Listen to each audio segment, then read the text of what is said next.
I'm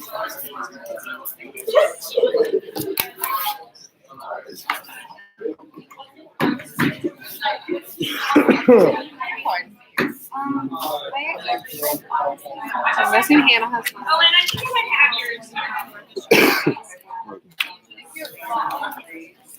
Mine's somewhere in here.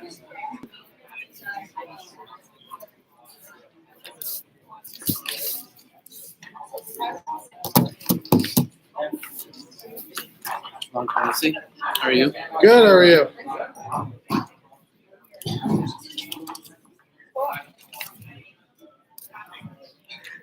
Where's mine at? What the hell?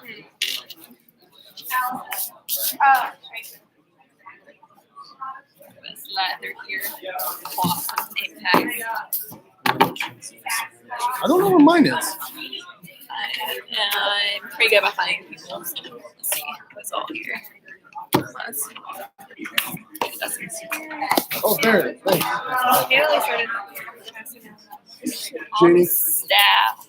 I thought you were her. My bad. You look just like her.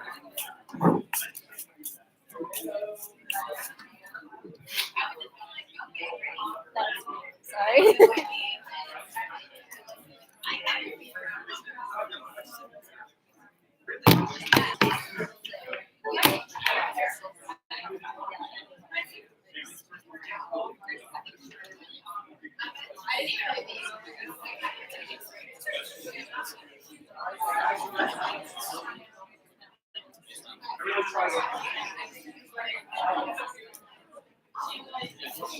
What?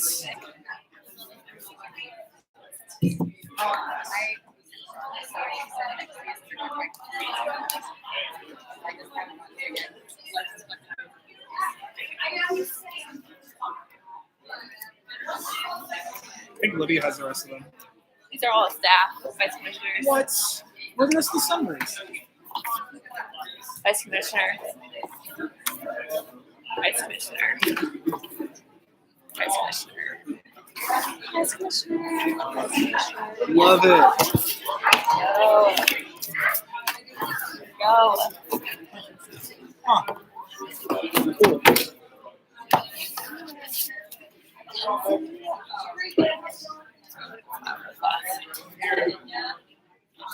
Is that also what? Should not be in here unless an excellent grade. Okay, so I guess I got it.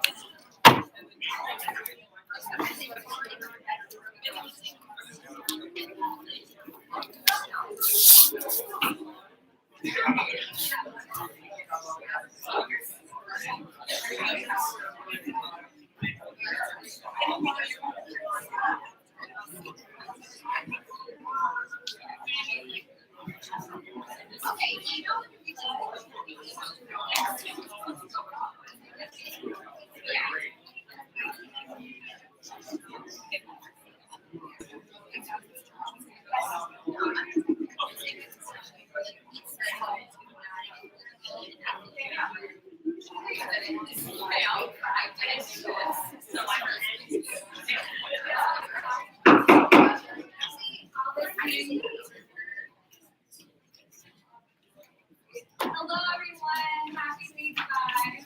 Hopefully, you feel like it's a happy week 5.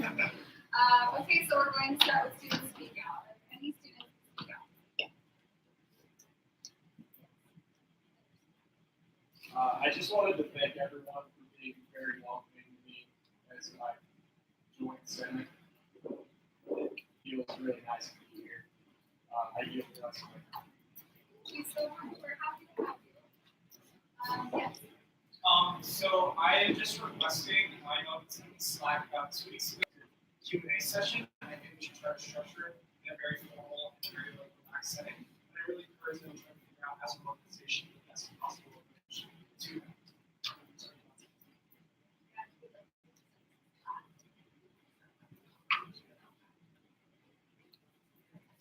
All right. Any other students speak out? Being that we're going to run announcements. Are there any announcements this evening? So the pool's not poetry group on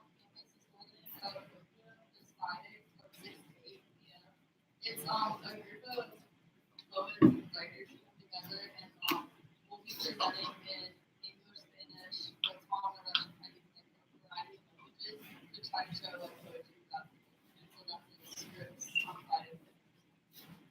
What are the scripts? 1 to 11. I can send you the scripts.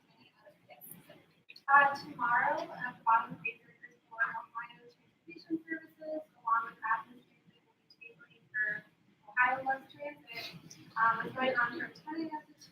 We're having giveaways. They're also doing a promotion day where transportation services will get giveaways kind of options. But so we're moving on to the conference. People will talk more about other stuff that they're working on too. We have to talk about stuff like that. Also tomorrow, University Burger Council is at the Alcoa, 7:30 to 5:00. Ben right here will be seeing it, so we should check that out. Support Senate. Okay. Any other announcements? Fall Camping is on Saturday. Come watch sparkles perform around 12:30 in support of a great cause.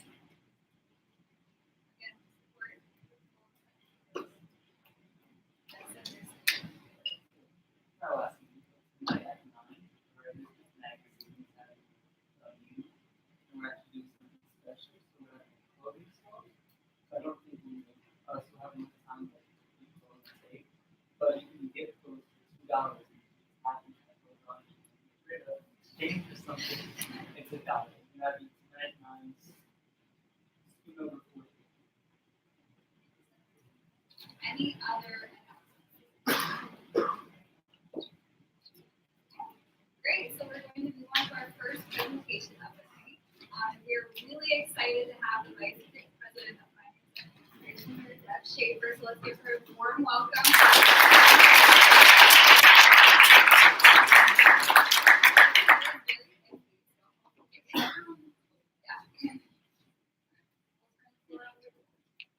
Well, thank you for having me. For those of you that I haven't seen in the past, I am Deb Schaefer, I'm the Vice President of Finance and Administration. Primarily going to focus on the university budget tonight, and then just some other updates that I think are relevant to you for other areas that I have. But certainly, if you have questions about areas that I don't touch, there's really there wasn't guardrails. I just wanted to structure around things that I thought would interest you. So a lot of the presentation is really, Maddie asked me to give an update on the university budget process, where we are and how we're making decisions. So I brought these slides. Most of these are slides that we presented to our board of trustees.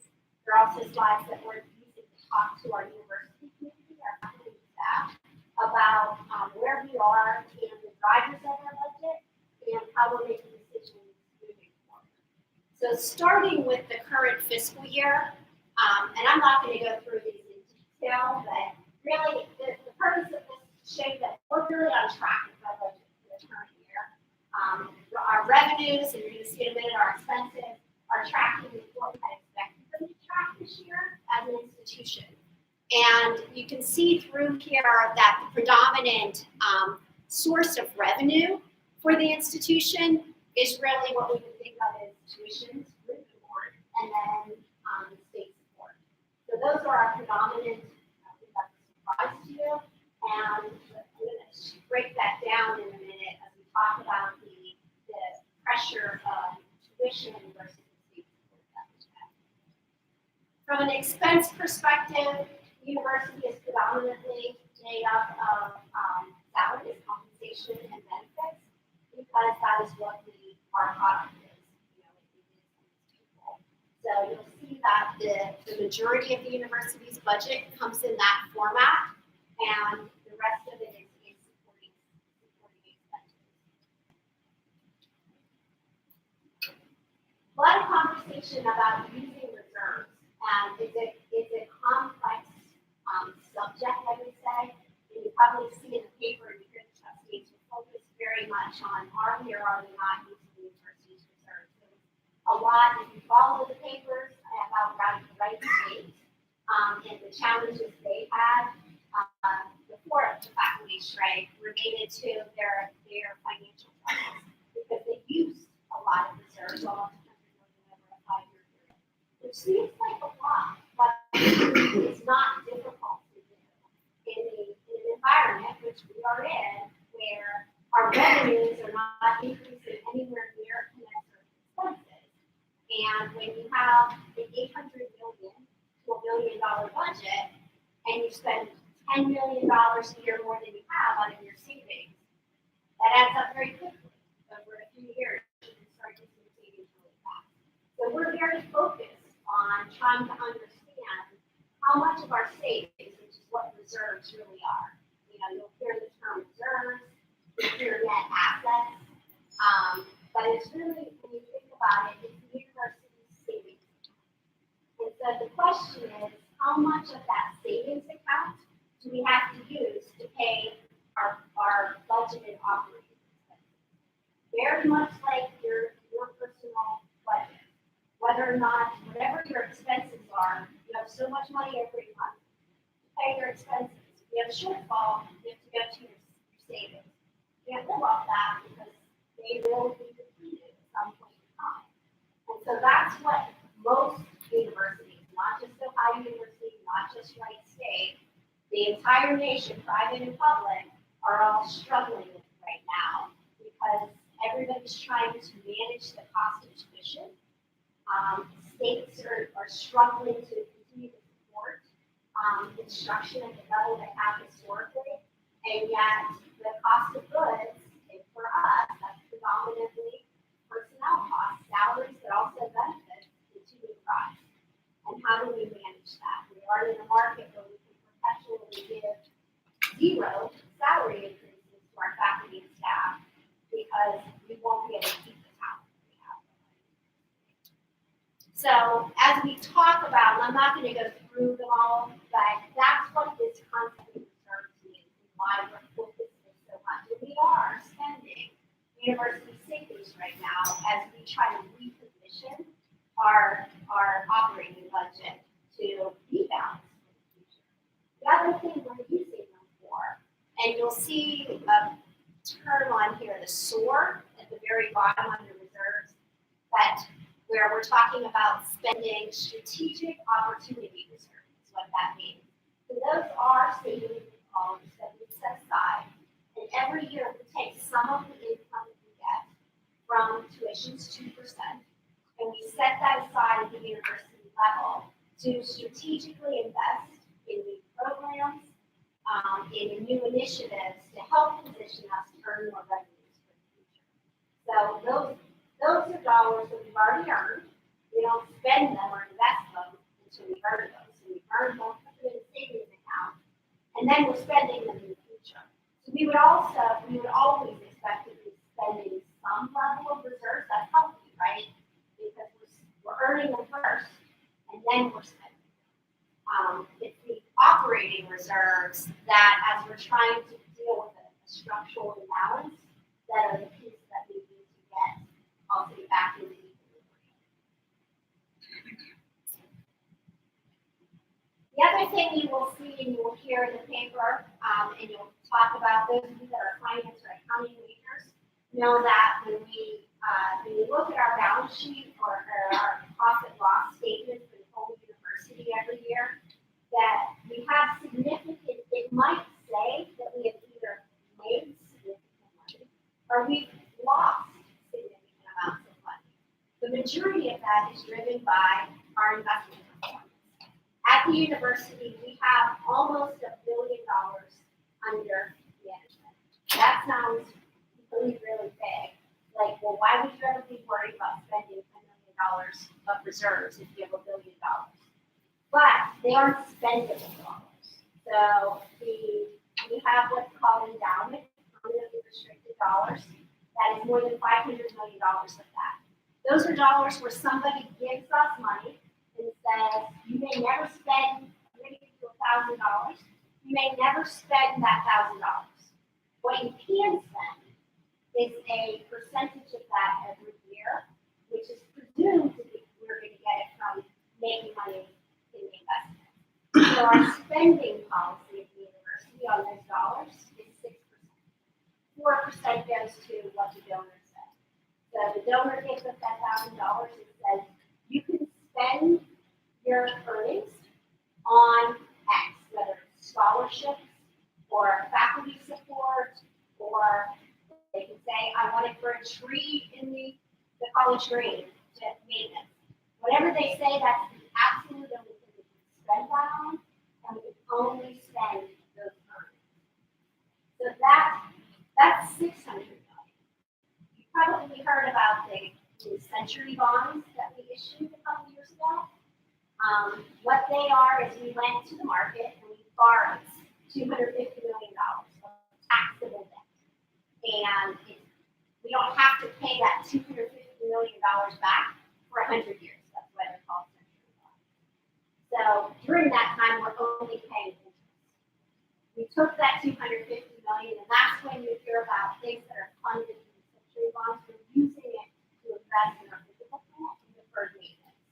So roofs, windows, things in our facilities that are in drastic need of repair. Until we've spent those dollars down, they're invested. That's part of that $1 billion. Again, we're not allowed to spend them, and they're not available for us to use for other purposes. The state and federal government are very restrictive when you borrow certain money as nonprofits. What you can use in the state of Ohio, we can't use any, no matter what we borrow, we're not allowed to use it for anything other than physical plan. So we can't use, we go to market and you'll see on our balance sheet we have a lot of debt. We can't go to the market and borrow money like you can as a consumer. You can go borrow money for a mortgage. You can take a loan and use that money for whatever you want to, as long as the bank gave it to you. As a nonprofit in the state of Ohio, we're only allowed to use money that we borrow for construction projects. We can't use it to meet our payroll or any other project. So that's the majority. When you hear that we have $1 billion, it does sound like a significant amount of money, but it's not available for us to use it to meet our everyday payroll costs or our normal operating expenses. At the same time, we do make money on that, right? So we invest it. And in good years, you might see a $60, $70, $80 million increase that the university shows as unrealized. Remember, we don't sell it. So there are market gains on that money. It's on our statement. So you could see this is where there's pressure when somebody, the papers or other entities will not understand, well, the university made $80 million last year. Why did they need to raise tuition? Those aren't dollars we're allowed legally to spend. They have to stay in these funds, and there's federal laws on how much money we can draw. At the same time, you might hear we lost $50 million. It's the same thing, and I would say to some extent they're paper, just like you talk about retirement funds when you're starting to do. But maybe your parents are looking at the stock market right now and saying it's very volatile, watching their retirement money go up and down. It's all paper to be passionate, and that's what the majority of these swings are. So I wanted you to understand that. We do have a year-long budget process. I'm not going to go through it, but we budget perpetually. So this is different than we used to do. You probably have heard pressure from your, if you're in some of your colleges, where people are worried about their operating budget. And it's because we do it nonstop. We used to be, especially universities, they would do a budget in June, approve it, and be done. They would talk about it until the next year. We start budgeting, our board approves our budget in June. In July, we're working on the next year's budget. And we're now doing it, the president just actually indicated that we are going to do it in 2025. So the last several years, we've been doing year rolling budgets, making sure we understand where we're going, how the decisions we're making today are playing out. We're now doing it through 2025. So it's just a perpetual process that is built from the ground up for the planning units. predominant driver of the university's revenues is obviously our students, our enrollment. And one of the challenges we've had, which I'm sure you're all well aware, is that our enrollments have been declining.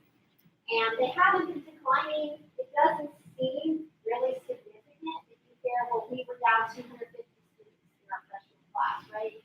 When you think about the fact that we talk about 18,000 undergraduates resident in Athens, that doesn't seem like a big impact. But remember, that's 250 students that are lost for 4 years. And then it starts to snowball. So if you're replacing, and that's what this is showing you, you have a class that represents 4 years of students. You have one drop off every year and one come on. You keep dropping off higher. You have record enrollment and putting on lower ones. So that begins to compound. That has really dramatic impacts on our revenue. So you'll see that orange bars are what we were projecting as we were looking at budget planning for the future years. And that's really because we were looking at enrollments stay at a lower level. So it's not that we were saying we would lose more students, on a one-time snapshot. It's the fact that those higher classes were rolling off. And so we were still keeping that same, that was now the new lower level. The president has had an executive enrollment committee looking at enrollment strategies. And over the last year, they have revised their estimates for future years based on a number of recruiting strategies. But the other thing to remember is this is not just looking at, I would say, traditional Ohio in-state tuition. There's a significant number of initiatives that are focused on international recruiting, out-of-state students, and we're also going to talk about online graduates. So there's initiatives that are focused across our different types of enrollment. Same for graduate. I'm not going to go there. I think the chart speaks for itself. We have two types of graduate students: traditional, those that we think of that are pure residential graduate courses, and then professional, online, and it's still the majority of our growth is expected to be in online for the future. Significant investments going into those programs. The challenge as you look at this chart is that we talk about tuitions going up. The other thing that has had to go up at the same time is the amount that we invest back in financial aid to get students here. It's somewhat of an arms race with universities, and students have the opportunity to shop for the best package. That has become a very competitive market. And so we have been increasing the amount of financial aid that the university funds, which offsets at a greater deal or degree than the revenue that we're getting from the university.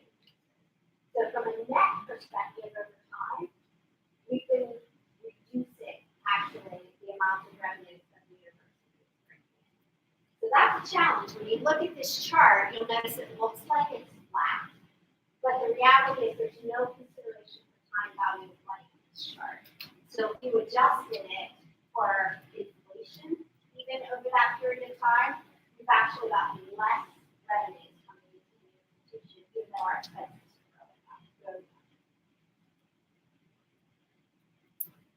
And here's probably the biggest kicker, is that when you look at over this 10-year period, if you look at the gray, that's the amount of tuition and fees we bring in, and the green is our state support. And so at one point in time, it was about a 50-50 proposition where the state was paid roughly half for in-state cost of instruction for undergraduates, and it's now about a 1/3, 2/3. So that talks about the challenge in the business model. It's not that the state, we've been very fortunate in the state of Ohio. Ohio has definitely prioritized education. But it hasn't been growing. It hasn't increased the way it is bringing the state aligned with inflation. We were fortunate in the state of Ohio that we didn't have to take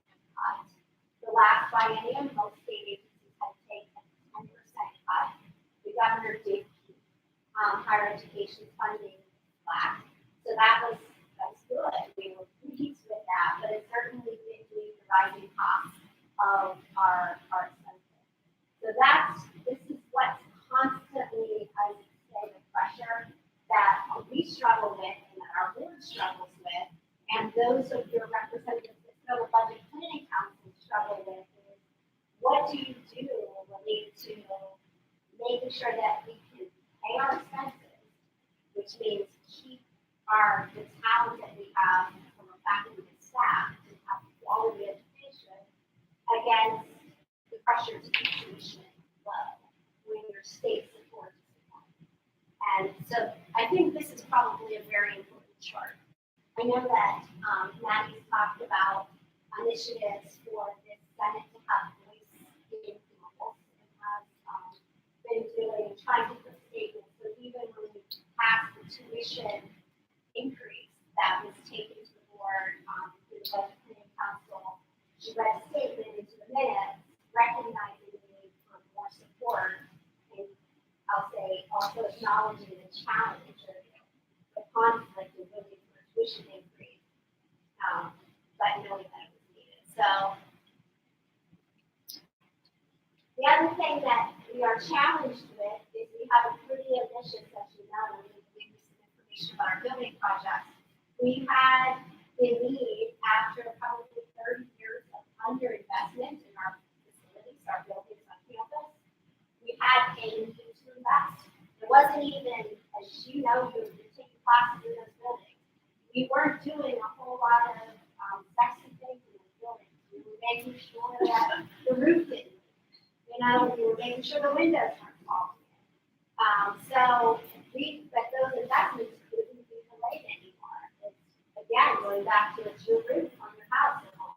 You cannot invest in the roof for a really long time, and then you won't have a choice. Like, you're either going to have water in your house or you're going to make the investment. So the investments were delayed for many, many years here as a way to balance the budget. We've hit a point where we can't do that anymore. So we've been making significant investments in our physical plant, which is why we borrowed the $250 million. We actually have $650 million in debt that's supporting our physical plant, our buildings. And that's put significant pressure on our operating budget because you have to pay that money back, right, with interest. So on an annual basis, our mortgage payment is going up because we have to invest. We have state facilities, and the state can't afford to invest. These are state assets. They don't have the money to give us to invest in these assets. So we're having to pay for it ourselves. And again, the only way to pay for that is revenues.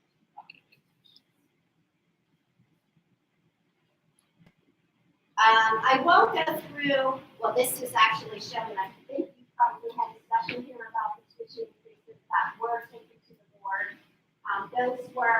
We're entitled with the guarantee because we lock in, all of our students are now under the tuition guarantee. And we're entitled every year on an incoming class under the state legislation to take the 5-year average of the consumer price index. And so we take that, we estimate it, this year it's estimated at 1.5%. Obviously, we don't have the information yet. And that's what we're allowed to take as an increase on the incoming cohort.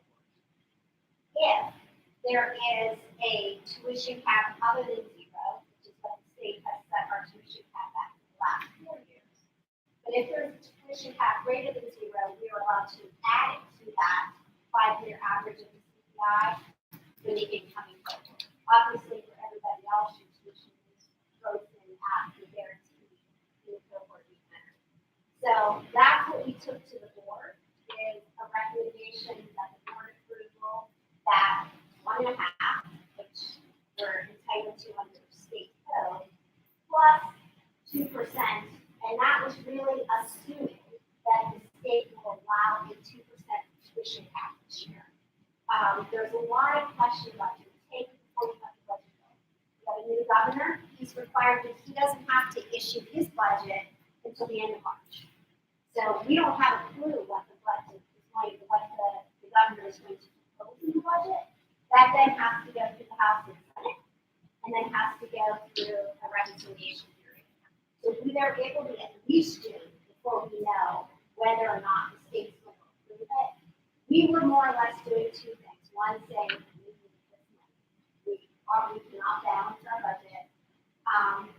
And the other part of that message, though, is we're happy and we would like to. It's part of the message that I think Matt's been trying to get out. If the state increases support, that would relieve the pressure on needing to increase tuition.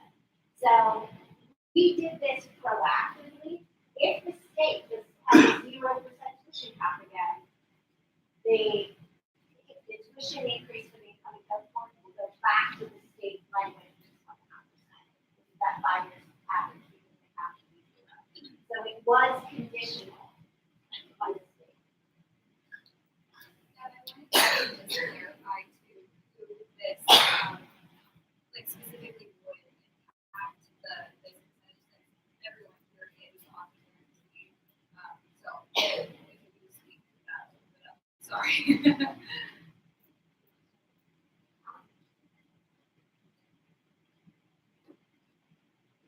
I should have bought one. It's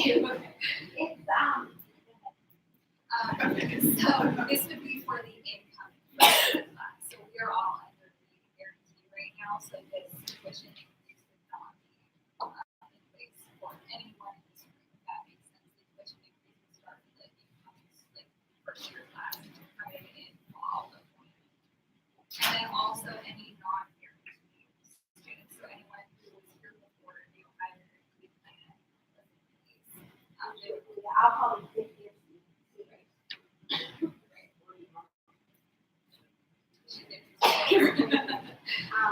And that's the same for we also at Ohio University have a comprehensive guarantee. So we also guarantee our moving forward for the same 4 years. And we are one of the only universities in the state that comprehensively put all of our program fees and all of our tuition and our moving forward under one guarantee umbrella, which really locks in prices for students for their 4-year education. And so again, even the increases in moving forward would be only for incoming cohorts in the fall.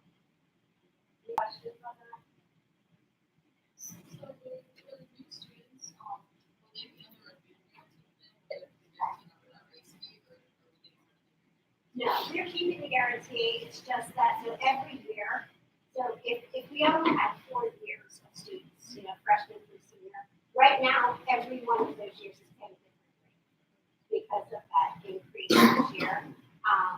But it's locked that each one of them pays that rate for 4 years. So the incoming freshman class this fall will be at a different rate than everybody that's here, and that they will pay that for their 4 years.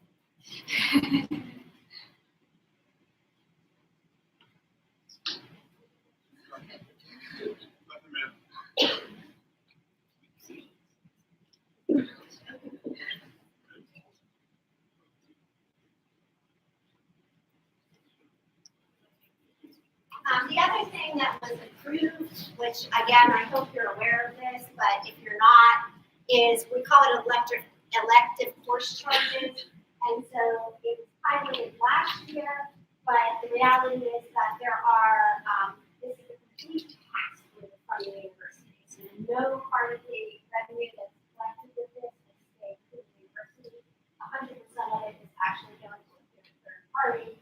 And the savings really are all to the students because this is really, for the most part, digital content at a much lower rate that has been negotiated in mass by all of the universities, which allows students to have their course materials at a reduced fee.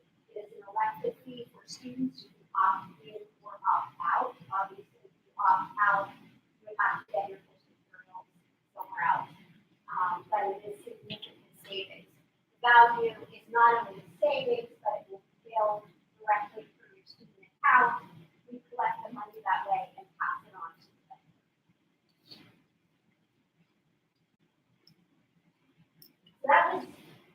before I move on, I'll stop and say that was a lot about the university's budget. Where are we? I'd love to tell you what our budget is expected to be. I showed you at the beginning what it is right now for 19, where we're at. But we're budgeting now for 20 through 25. And we're in the process right now, we're planning units, we're taking all of the assumptions, information we know. And by planning units, I mean mostly the colleges, so every college builds their budget from the ground up.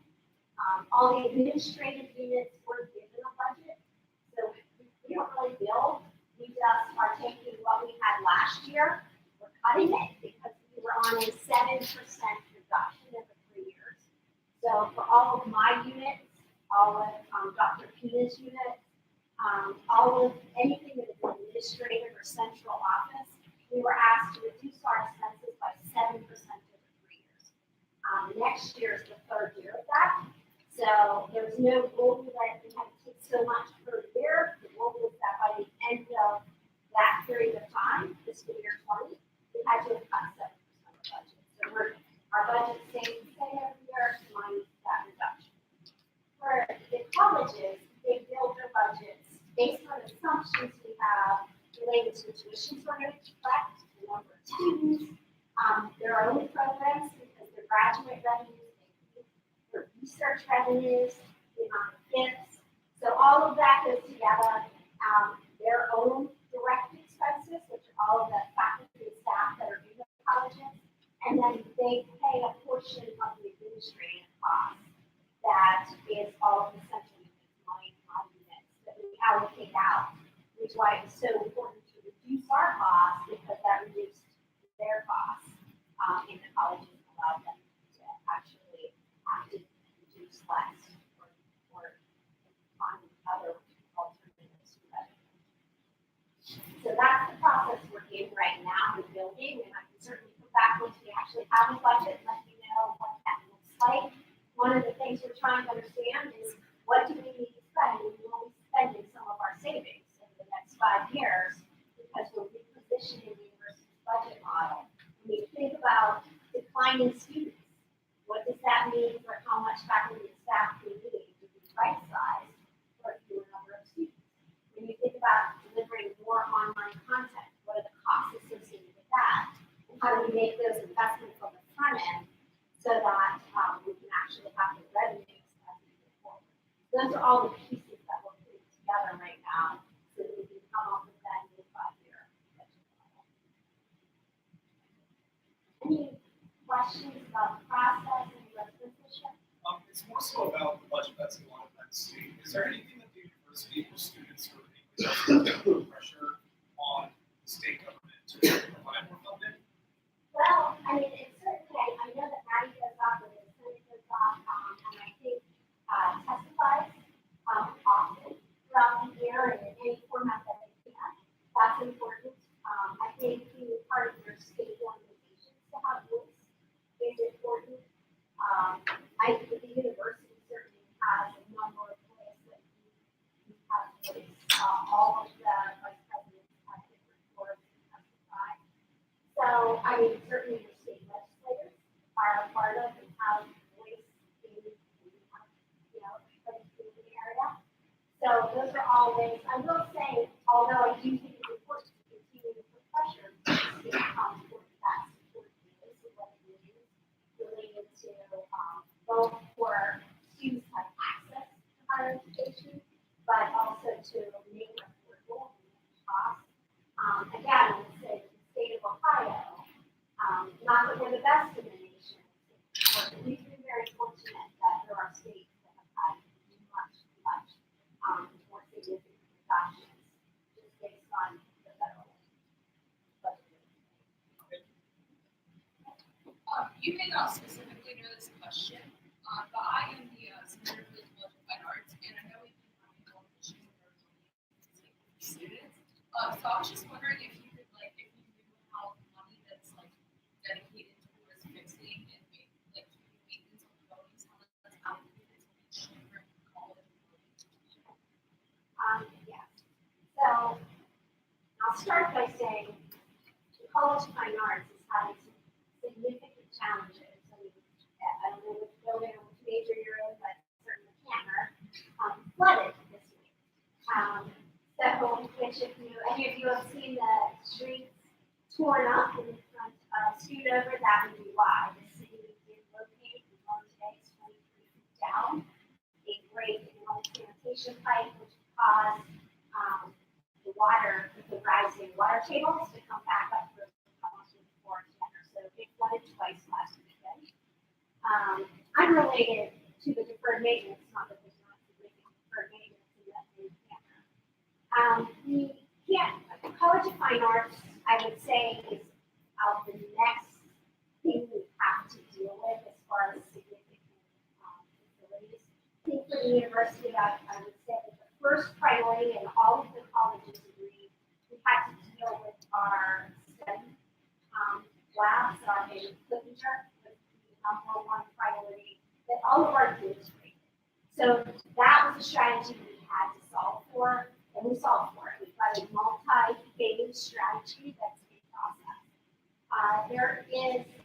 Our facilities department works to put together, we have a university, a very comprehensive list of what are all of the infrastructure needs that we have, and it's prioritized on the 1 to 5.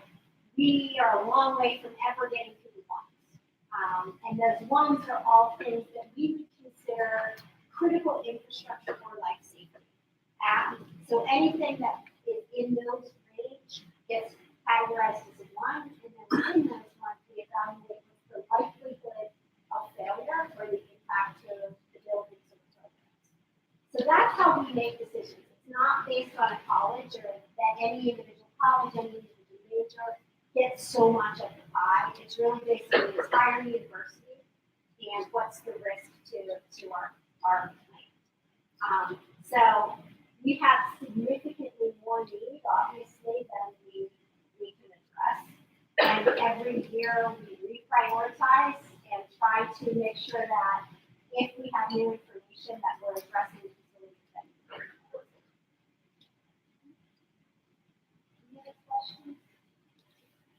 I know you touched on it in your presentation, but if you go into a little bit more detail about what the university is doing to ensure that we're retaining some of the higher faculty.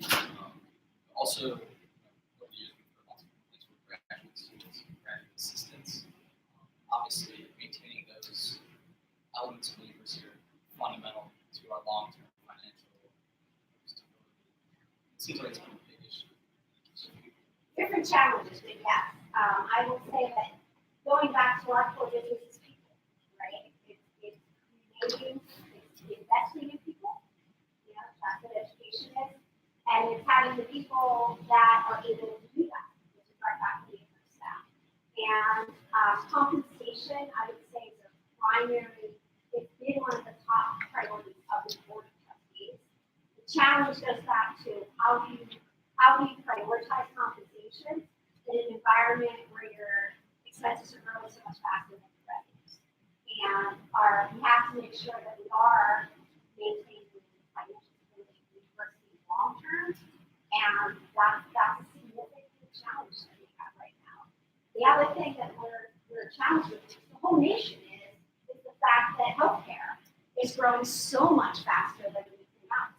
So when you think about compensation being our primary cost, and benefits are growing much faster than anything else, and consequently that leaves fewer dollars to invest in salaries.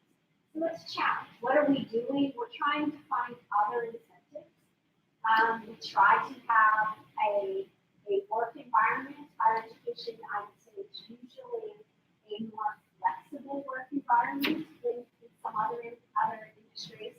It supports different life opportunities. It provides for educational opportunities, which is often very important to our faculty and our staff, not only for themselves for ongoing, but for students. That's very rich in higher education that you don't get anywhere else. We try to stay very, very competitive in the benefits package. We've maintained probably better than national averages for our healthcare coverage. We try to manage to no more than 5% institutionally per year in those costs. That, when you think about it, when your revenues are negative, a 5% increase though, the big chunk of the budget, is a real challenge, and that pulls away. The national increase in healthcare has been anywhere from 5 to 12% last decade per year. So even at managing at 5, we continue to have to shift. With graduate students, the president did last year make quite a few investments in graduate students. He's been very committed to making sure that we are trying to understand the priorities, and we work with the graduate students on it to identify what were their biggest priorities, and then we address things like the parental leave, additional support for student health insurance, did some things with the stipend. So we're trying with yeah. Any others? Okay. So some of my other units, which are not, when we're not focused on budget.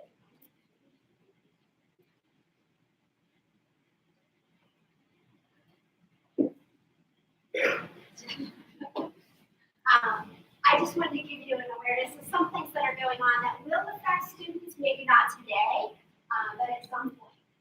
So we are in the process of getting a new travel management company at the university. Christofferson Business. Christofferson Business Institute is selected. Ohio University was we were the driver for a statewide process where we all get together for travel services, and we're bringing them on in April. So all university departments will use Christofferson Business Travel for university travel. That gives us not only scalability in pricing, but in negotiation, but more importantly, it brings things like duty of care to the university. What does that mean? When people are traveling anywhere, we would know where they were because they were all built through a individual travel provider that has all of our information.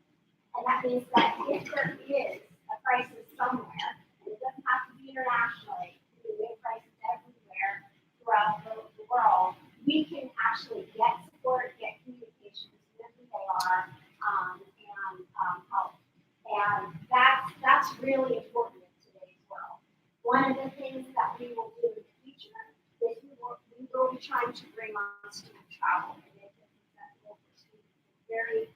I think it's a huge value for students. It's basically a travel service, but it's also great for making sure that there's communication if you're traveling abroad with your parents. They know if they have questions. You have someone to reach if you have questions. So this is something that we will be working with having to get representation from the student senate to start being a part of the committee so we can understand what your needs might be, what services you would be interested in as we move forward with this travel provider. So that's really just a heads up that this is happening and we will be getting involved in this next phase. Talked a lot about capital and facility projects. There is, and you can't see it, but this presentation Maddie has at the bottom, there's a URL there. This is one page from there, but there's information about when you see things happening and going back to what are we planning to do. This is one page of a schedule that's out there, but this is a pretty good view of what are all the projects that we're doing and when are we doing them, and over what time frame. So you can see over the next 4 years when projects are building to be placed in service, when we're designing them, when we're constructing them. And so things that are happening right now that you might be hearing about, like the new College of Medicine building, the new breast research facility, which is actually going to be down in West Union Street, there's the administrative buildings, the renovations of the bridges. This will help understand the cost of those projects and the time schedule. If you have questions, there's additional information out there. And then the other thing, part parking and transportation, I know that they've got to come and talk to you, and they've been very engaged with students, but going to what have they done over the last year directly related to transit. The interesting is the ridership. You'll see that certainly not only have they increased their services, but the students have really taken advantage of using those services. Originally, some of these items were planned this year as pilots to see if there was going to be demand. The demand was far more than I think we had expected, so we continue to be now, I'll say, a permanent part of our operating budget in the parking and transportation. The one piece that we are right now in the process of evaluating and adding about for to get involved is, and people have heard about bird scooters, that the bird came to us first, doesn't necessarily mean it will be bird. But we are partnering with the city, and obviously the university and the city, when we think about a scooter program, we have to do a tandem, because the city will have to change ordinances, the university will have to change policies, we will have to figure out what our operating procedures will be. But there is great desire by these companies to come to campus.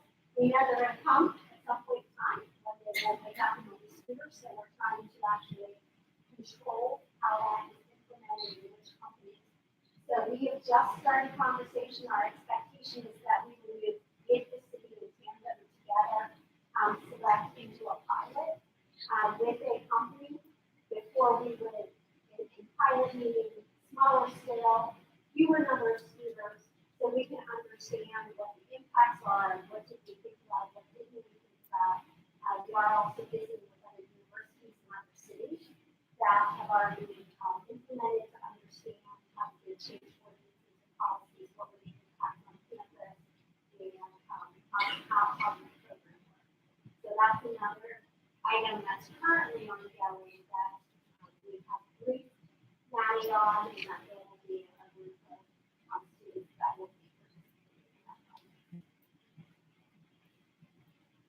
And with that, the only other thing I want to remind you is if you have not gone out in your personal information and elected to get your terms of students to recognition, please do that. Time of the year, and there's no need to have that in the office. So that's on your election day there.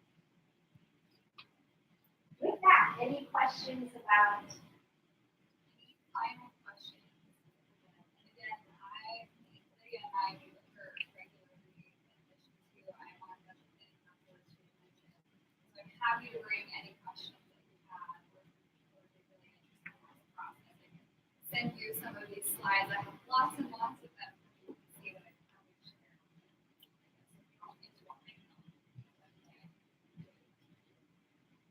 If not, thank you so much for sharing.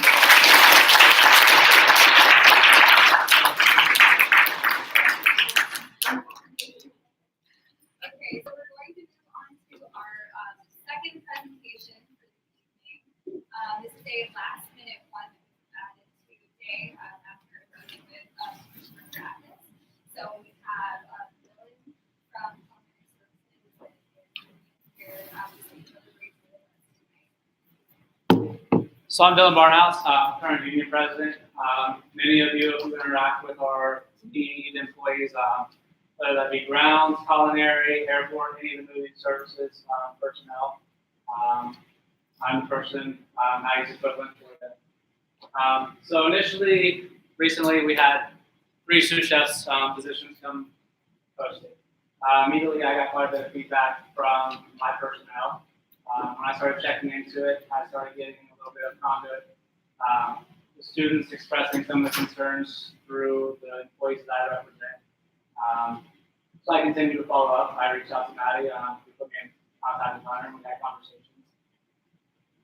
The employees I interact with, especially on the culinary side, cook ones, cook threes, they were expressing concerns as, number one, they looked at it as kind of giving away their job. In addition, it's adding new positions. So when I reached out to Hunter and some of the other student employees, employees, they came back and said, look, we don't want to have to do these additional jobs. And Hunter put it very well as far as when you're asking a cook to do the work of or rather, when you're asking a student worker to do the work of a cook line, you're exploiting that student. You're asking someone that's making $8 an hour to do somebody's position that's making $18 an hour. And when I started reaching back out to the cooks and said, hey, can you talk to the students about this and see what they're doing? The cooks brought me back and said, you're absolutely right. The students are in a position, same as the employees, where they don't necessarily want that added responsibility. They want to come to work, they want to do their job that they're assigned to, and they want to go home. They don't want to work with flour or grease, cooking oil on them, and then have to immediately leave that working area and then go to the class. So again, immediately the issue at hand was that they're hiring sous chefs. Culinary presented that to me as an opportunity to come in and help train employees, which is great. I don't want to dispute that. Offering employees training, excellent opportunity. With that said, these are additional employees. The 2% for the meal plan increase, that's negated again due to just financials, with the budget reduction, inflation, everything else. But these full-time employees, if they hire all three, $70,000 to $80,000 per position, $240,000. When I talked to Hunter, he said some of the employees were expressing concerns as maybe they wanted more hours. This is money that could be going to students to create more opportunities throughout auxiliaries. One thing that's not been previously done was the networking between the union and student senate. That's one thing I would really like to get. Someone brought up a safety concern. Anything I can do, right here, immediate segue is culinary, but if there's anything you feel comfortable or uncomfortable saying to somebody, my contact information will be at the end of this. Reach out to me. I'll be that conduit to make whatever presentation, especially safety, that's your primary concern.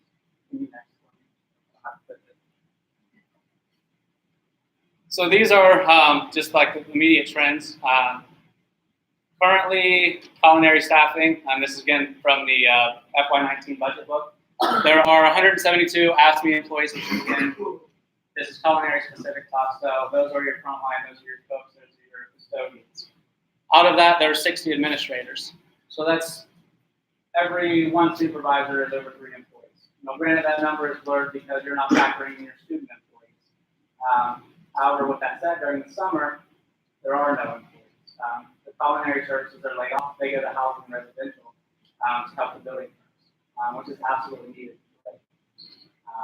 However, in the summertime, that same management staff is there. What their workload is drastically reduced. They're no longer having to get that meal out. So again, as management continues to add potentially 3 more positions, would that money be better spent putting back into the student workers and the student population?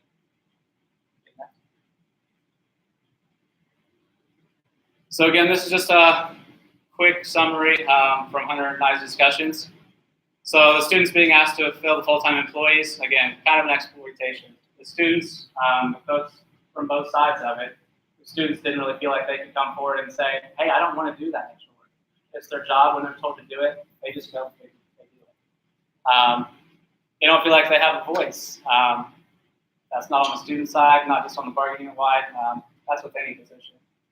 If you don't feel comfortable, bring it to Hunter, bring it to Maddie, bring it to myself, bring it to anyone. Students asking for additional hours, more consistency. The last one's the main one. I want to just provide an opportunity. Again, it doesn't have to be just for culinary. This can be for safety. This can be for grounds. Anything that we can do as a union or any local concerns, questions, comments, reach out. I want to provide some opportunity because, again, whether you're administrator, classified, union, secretarial, custodian, it doesn't matter. We're all here for the student population. And I've really tried to remind my people of that, that I represent, and everyone that I interact with. So that's just my contact information. Email's obviously the best way to get a hold of me. That's my personal cell. Just want to provide open access. Are there any questions, comments, concerns? Like the slide says. Actually, Okay, perfect. oh, anyway. So like you were talking about like line one, line two. You kind of explain that to people who don't know exactly what those are. Each one does have different maintenance does.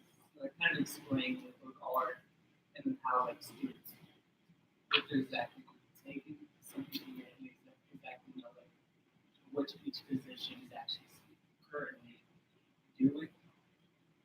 So if you're in kind of, and I'll try to answer it, let me know if I don't, and then re-ask it. So in culinary services, obviously your union workers are your front line, they're your cooks, they're the ones preparing the meals, they're the ones putting everything out.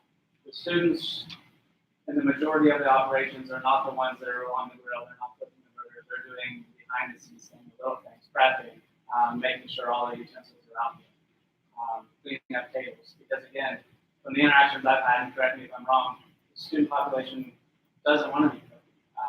They don't want that additional responsibility. You're here for your education. And if you're thrown into a job that you're not comfortable with, the folks have training, they have all the necessary skill sets to do their job. That's their primary function. When you take a student whose primary function is for their education, and you give them extra duties, that's added stress. So you're going to have to then make a decision: am I going to reduce my hours? Am I going to quit my job, or am I going to just do what they're asking me because ultimately I'm an employee and I feel like I shouldn't stand up and say something? Does that answer? Yes. Hi, I'd like to thank you for coming. My roommate works at Westview too. I'm a student worker. Okay. But she actually brought this up to me today that, and I'm gonna pass your information on to her. Absolutely. She works in West, wanting to pick up more hours, and they were like, "Oh, there's a student opportunity." She was like, "What does that mean?" You know, like, and that's exactly what you're talking about. Right. Cooking burgers, and she was like, you know, like that's totally different from other opportunities. The other things that other students have done, and I was really interested in how that was going to play out with the youth. So I'm going to ask your information on to her. So to touch on that briefly, my constituents kind of addressed it as number one. They didn't really want the students to do that because it kind of was taking them up. But even from the other standpoint is they didn't think it was fair to the students, even more so that they should be asked to do something for $8 an hour. Like that's our job. We shouldn't be doing that job. We shouldn't have that. Yeah, that's what you brought up too. You know, like getting around the nitty-gritty, you know. And that's really what I want to do is I want that one-on-one feedback because ultimately, again, you're the group that should be representing.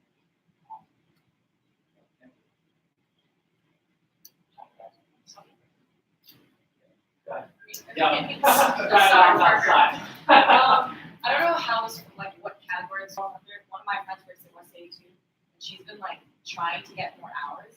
And has had, I don't know if it's her leader or manager, kind of, like, I don't know the right way to put this, basically, but tell her, like, to pick up more hours. And she tries to, she can. And just realized that they've done this sort of, like, sort of a way to get around it is instead of giving people who work there longer, more hours, they've just hired more people to pay. They also get less of it. Like every semester you work, you get hired, you get paid like really small percentages. But because she's been working at almost 3 semesters now, she also gets paid more than just walking and get hired. So that's what they've been trying to do, just hire fewer people. And so she's stuck at 4 hours a week and can't get more. And so I don't know how to translate, but I don't know how to like. So what's being transmitted to me is that they're having a difficult time hiring students and trying to find people to fill those roles. And that's why as soon as Hunter expressed concern is we have students that are wanting more hours. That's completely opposite of what I mean.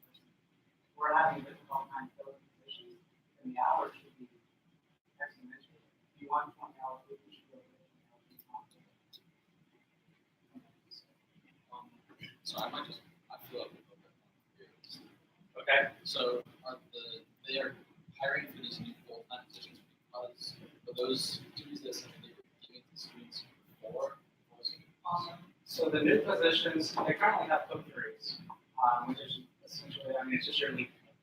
These positions, correct. These sous chefs they're not filling vacant positions, they're adding to the positions on the management side. And again, from the bargaining unit side, the employees are laid off their institutional layoffs from the student population. These positions are adding to the manager staff. It's employed year round when you've lost that workforce. You're not having to provide that meal, but yet you're still here. So they're not filling student positions, they're more so focused on training of employees. So like makes sense. Why so many chefs? The only justification I have gotten is to bring us to the next level. I have not got clarification on what that next level is, or what the intentions are, or if this is really the best way to utilize the funding. So the answer to the question is no. Go ahead. Okay. Just to like clarify, the 2% increase that students are paying is mainly going to hire these chefs. If you look at it from a monetary standpoint, from what I actually heard you say versus the numbers and where they all come from, no, if you look at it as there's a 2% raise and you just add 3 positions, absolutely. Got one more. So a student was converting yesterday. We were at one time and our and he's saying that he's receiving strikes whenever he was not really that he was receiving strikes whenever he's for like so that's like it was discrimination right based off of stuff like that. And I feel like a lot of my friends on the high school operations because there is like on the police stuff. So especially with like military discrimination. Absolutely. All things like that, as long as you get prior notice, there should be no hesitation as far as the working on flexibility. So as long as you get proper notification, that shouldn't be an issue. I would say in the meantime, Hunter and I are kind of going to partner on this. So immediately, if you want to provide me my contact,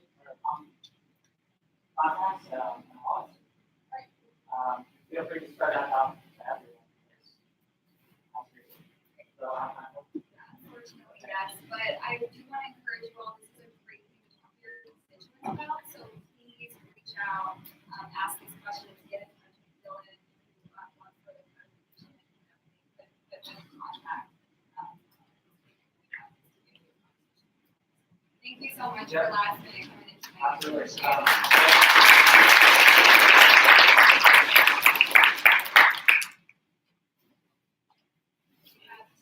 Appreciate it, everyone.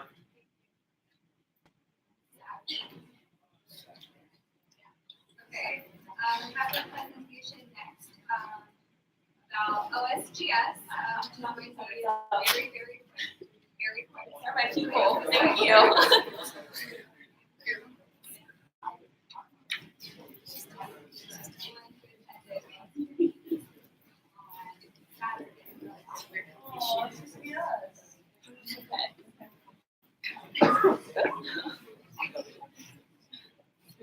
Hello, everyone. We're going to make this relatively short, so no, I want to keep going along with this meeting. So all of us with OSGS, we had a great time. So we would love to tell you about it.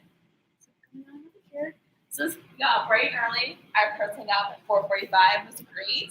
We drove all the way to Akron. And basically, it's kind of our little agenda. We had breakfast with other student governments as well as 2 breakout sessions. Another breakout session focusing on branches and their positions.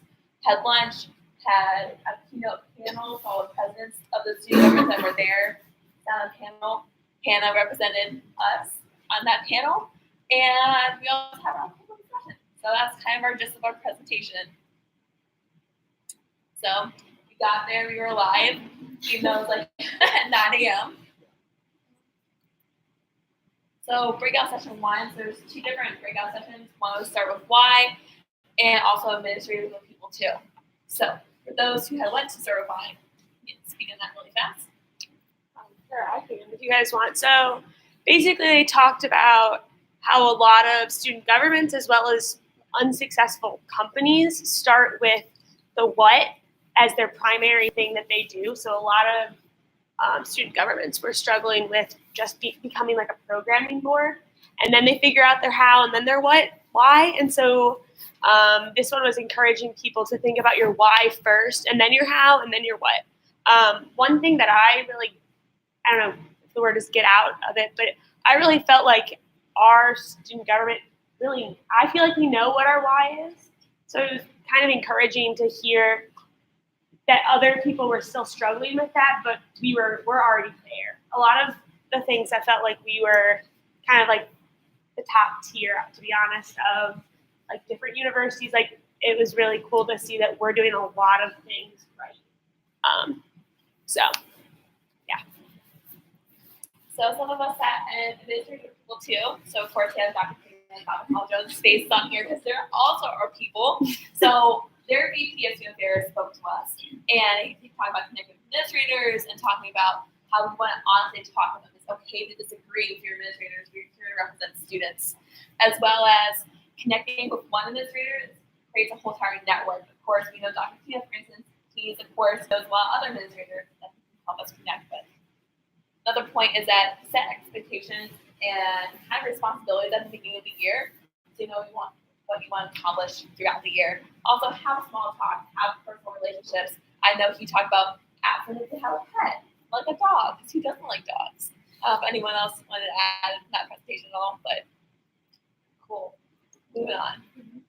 So, okay. Back up.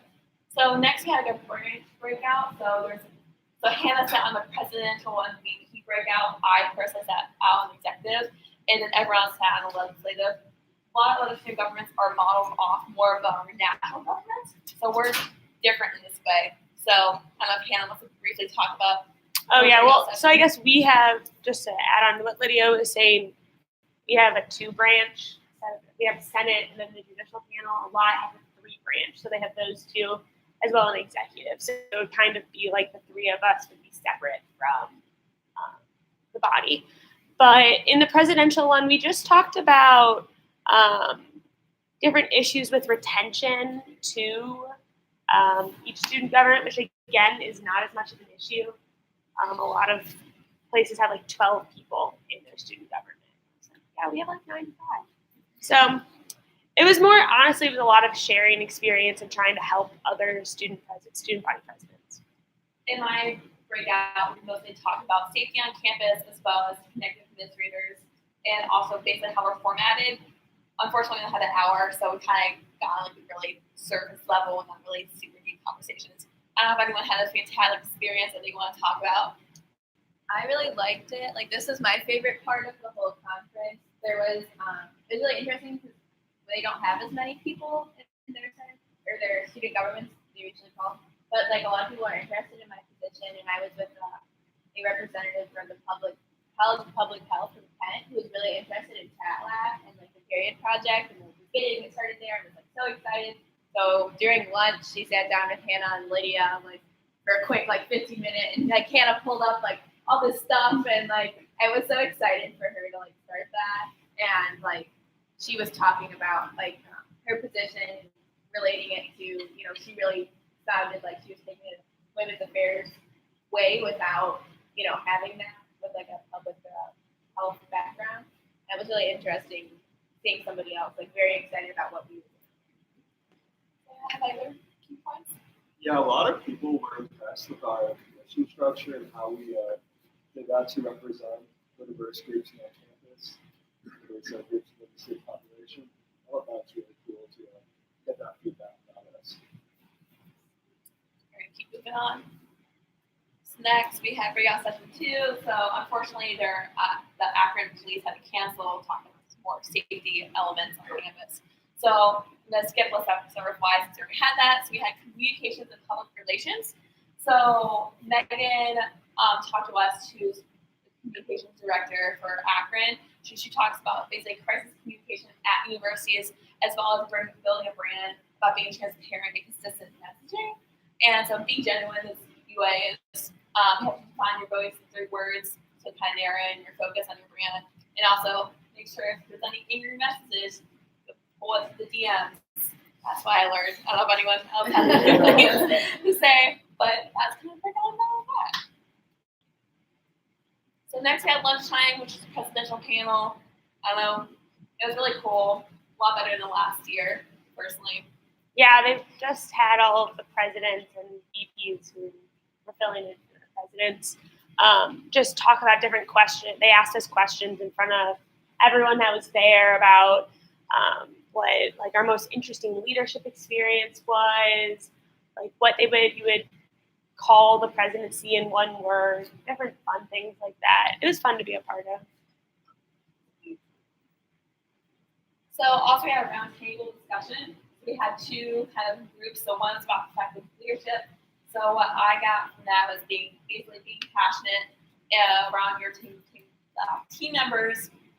So, feel that energetic energy, as well as being open-minded, listen to other people, and be adaptive. And school spirit and pride was a very interesting conversation. I feel like all of us kind of rate OU at an 8 or 9 kind of level, based on a 1 to 10. While other schools are like a 4 or 5, if that. So we had the highest average on school spirit, which is great. But a lot of community-based schools like Akron are struggling with people kind of having a sense of spirit. And so, yeah, anyone else has any things like that. But yeah, I think that sums it up. Yeah. so we had, for those who have co-ops that really had a fun time, we got some tacos and we also just went to the famous green part of the cheese farm. For those who don't know, the cheese farm it's a great place. You should go. So that's all. Any questions? Alrighty. Cool.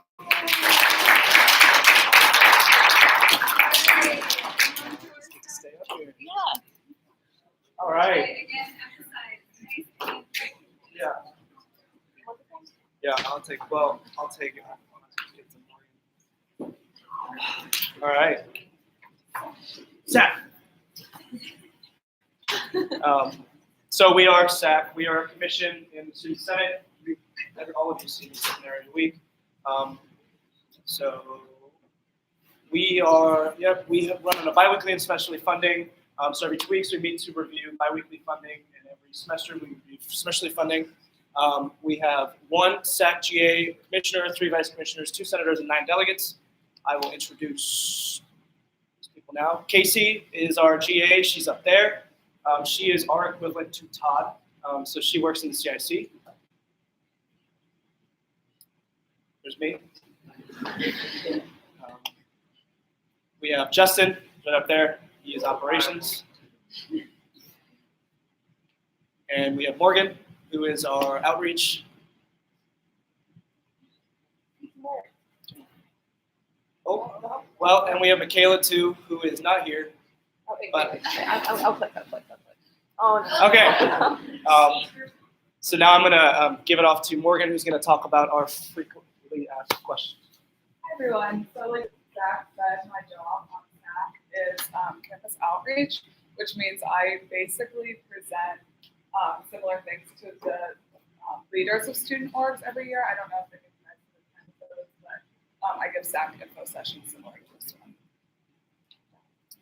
one. So when people come into SAC, the SAC office, the Senate office, they normally ask, how do you apply for SAC funding, or why their budget wasn't approved. So common reasons people get denied for SAC funding is people must attend a funding workshop, they have to provide their student organization advisor's approval, they can't rely solely on SAC for funding, so they have to prove that they've done other fundraising efforts. If they have a PR plan, and they also have to follow Ohio University's policies. And then by far the most common one is they have to include price documentation. We have a lot of questions on that. I'll go over that in a second. We can't fund salaries or any closed events. So what SAC kind of considers to be a closed event is typically meetings, stuff like that, but it really depends on the discretion of the body or how a student org describes an event. We also can't fund student campaign or lobbying, alcohol, real flowers, and conference and travels are only funded through semesterly. So if someone comes in and they want to know how to apply for SAC funding, they need to go to their organization's org sync, their specific org sync page, not SAC's or student senate's. Under the More tab, there'll be Treasury, and then you have to click on Manage Budgets. This is by far the most common question we get, and I think Lydia said she would upload this under the Student Senate file, so if someone comes in and someone from SAC isn't there, you guys can just reference this really quickly and show them how to do it. This is also another reason people commonly get denied, is all the stuff we talked about earlier that student boards have to do with SAC funding, we figure out about in the fill out attached form. So they have to select the necessary category to receive biweekly and semesterly funding. If you tell them that when they come in and ask for funding, it'll probably save a lot of hassle down the line, because most people that don't know how to apply for SAC funding also don't know to fill out the attached form. So under that category where it says necessary category in all caps, that's what they need to fill out the attached form. And then you just have to write the line item and request for $1 if you don't fund it. It's just the way Orson works.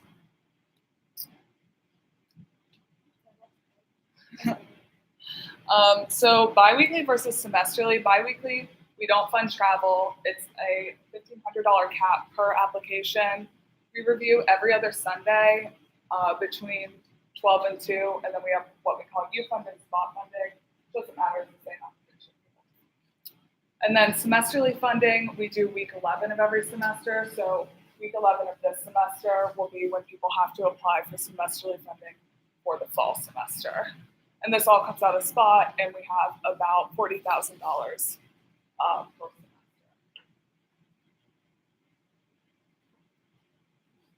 I'm gonna hand it back to Zach. Yeah, so I'm talking big picture a little bit, I'll make it pretty quick. So basically, I love that the VP of Finance was here next right back in. We have not had a funding increase in 10 years. And the last time they messed with our budget, they actually decreased it by like 23%. So we are kind of in a budget crunch, same as the university, which is why Approved for the sole purpose of proving that we need more funding, but we have not actually shown that the organization is going to be a topic of discussion in the future. I know last year, going off that, in the Senate newsletter, sometimes we put events that SAC has funded. So if you guys ever want to check out those events to see kind of what student money is going towards, or events that SAC typically funds, those are often in the Senate newsletter. Another thing that our goal as a commission is to put out more goals on funding and what the body, the direction is moving forward in, so that organizations are more aware of what will or won't be funded, or what the goals that the body is to fund. And if you have any questions about like rules of what we can fund, email SAC.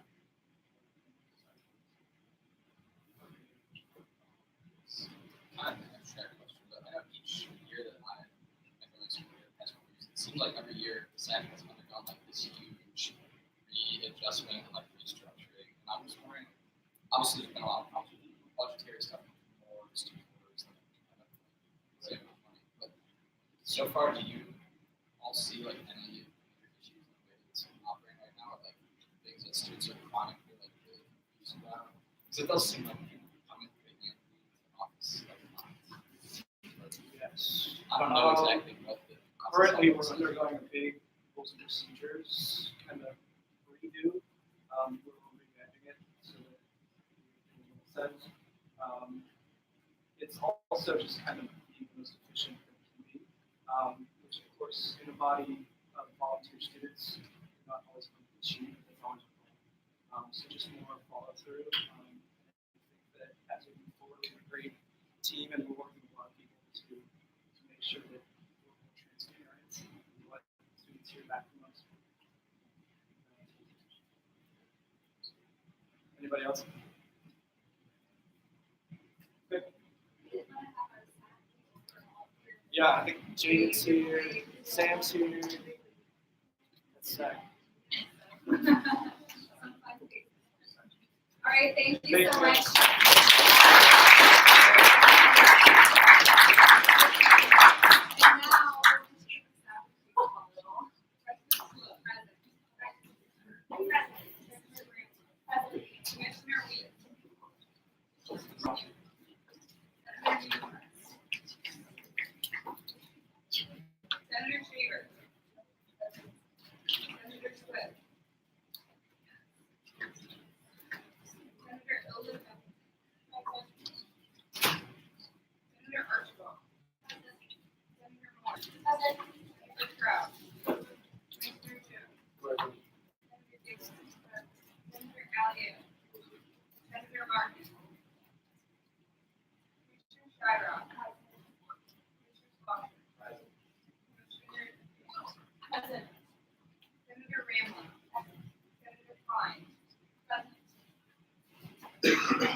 Present.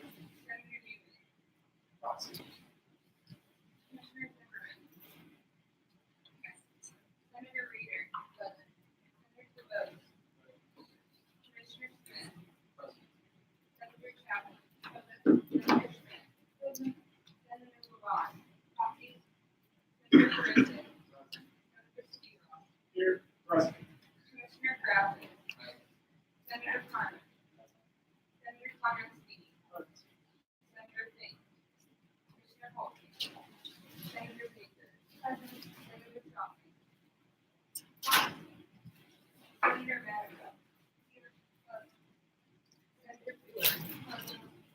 Senator Susie. Senator Gold. Commissioner Thomas.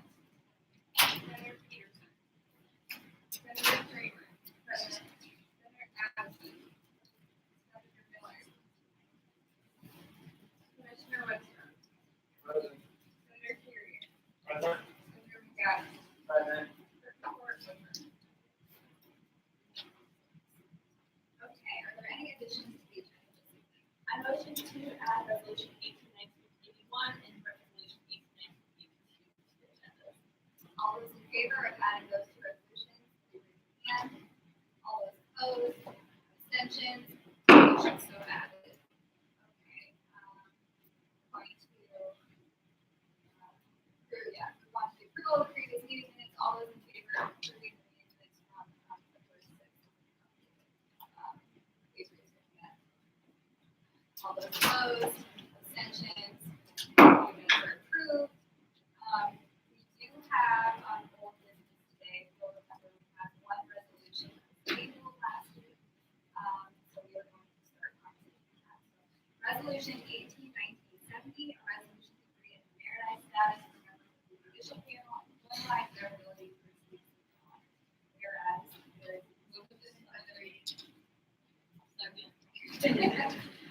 primary sponsor, Chief Justice. Well, you all heard it last week.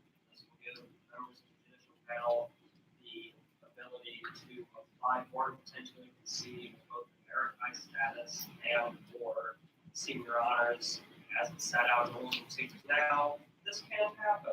So, as to support a system of equity between your members, I encourage you to approve this resolution and Secondary sponsor.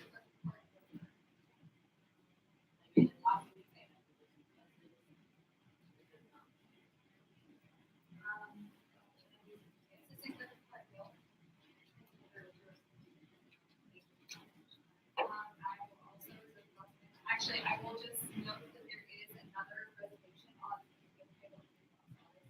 agenda that has a conversation about basically staff with this, so just so you know where that is.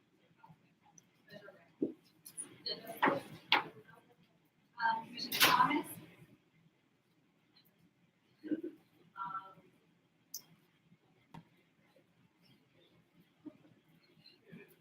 Commissioner Zimmerman.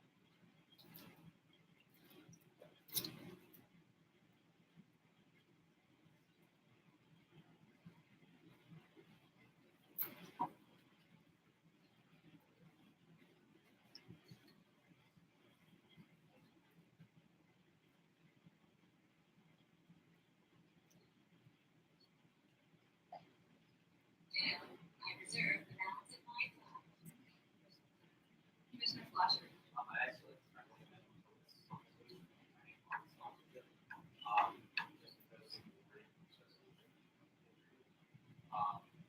and there's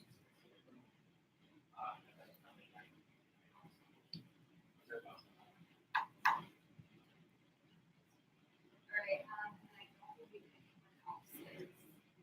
Okay, so is there any discussion on this resolution? Commissioner Flasher, would you like to discuss? Yeah, so this panel for the part of Senate and separated from Senate. So how it reads right now is they would be like Senator Emeritus. I think the title should be Justice Emeritus, having their body. If it, yeah, go ahead. I sent an updated copy to It does say members of America. Yeah, I did. Okay. Right. Yes. I guess I think it's kind of really big. It does seem weird that it reads like member Americans. It's like weird. So that language would be changed to justice Americans, or was this So- member? If you want specific things in the rules and procedures, I would need to list out literally every possibility. So I just have member, Americi, now, if, regardless of how, like in the past, it's just been, you could get Senator Emeritus or Senator Emerita, and that completely, technically eliminated the possibility for President, Vice President, Treasurer, Americi, however you would spell it. So this is just a blanket statement. Your title would still be whatever you are, America's work. Any other discussion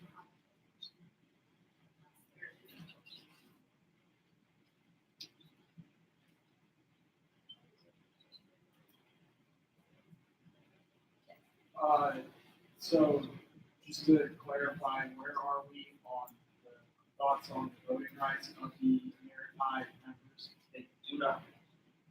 You can proxy.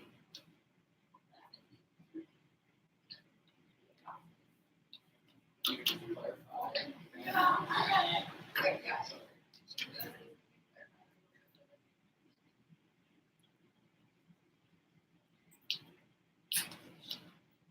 They have speaking rights at Senate meetings when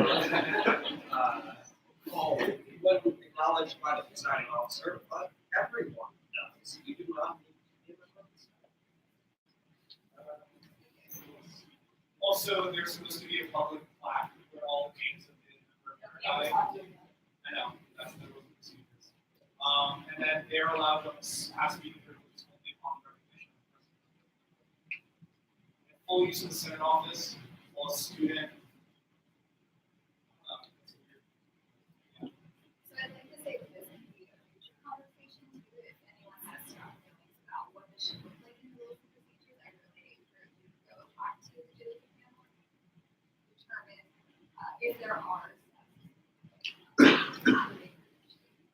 But at this moment, that is not the case. The mayor and I do not have forever voting status spot to be very clear. Okay. I did hear a motion before. Was there a second to vote on this? Okay. All those in favor of resolution 18/1970, please raise your hand. All those opposed? One, two in opposition. And then voted one in opposition. Resolution passes. We're going to move on to new business, I believe. And the first one is, I'm going to need to pull this up because it's not resolution 18/1976 was not. Okay. It's a resolution to appoint a senator to the International Affairs Commission. I'm just going to read a little bit of it so you all know. Whereas stated in the Student Senate Rules and Procedures, Chapter 503E, the executive officer shall not make executive resolution, and there is a current vacancy in the International Affairs Commission. You want to read the name at least? Oh, yes. And resolved that Ellery Fuller be appointed to serve as International Affairs Senator for the duration of primary sponsor, Commissioner. So,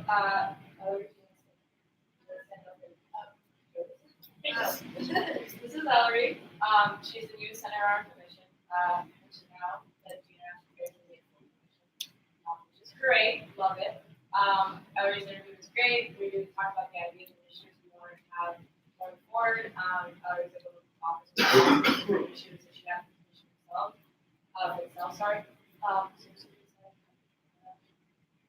should take that over to the office.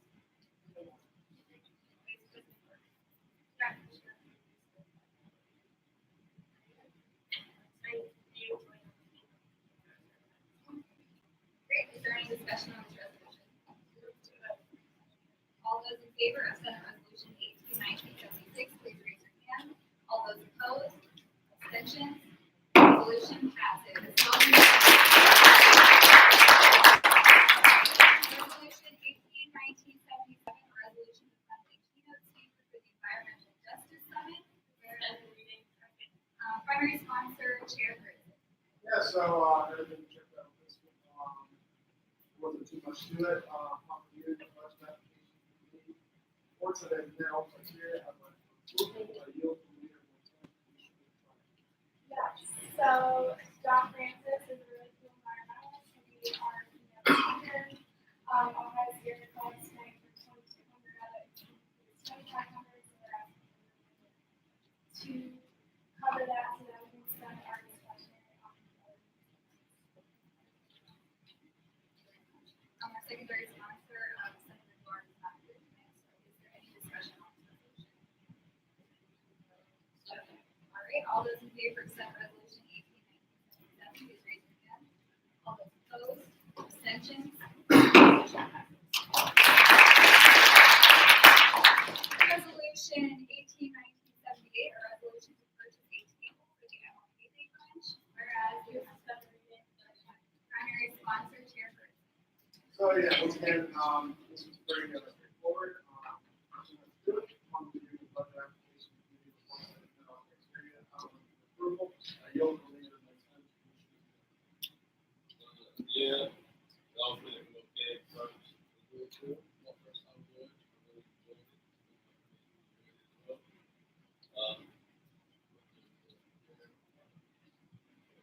Secondary sponsor, Senator Pat.